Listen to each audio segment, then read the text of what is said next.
اللهم صل علی محمد و آل محمد. بسم الله الرحمن الرحیم. خداوند انشاءالله همه شما ها رو با قرآن مشهور.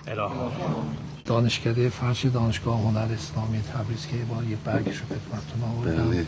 کل قرآنه که بافته شده.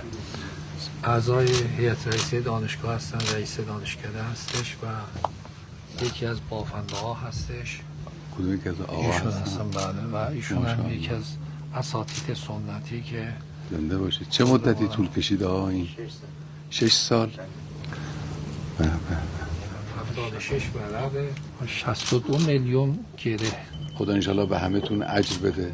خدا انشالله همتون رو موفق بداره.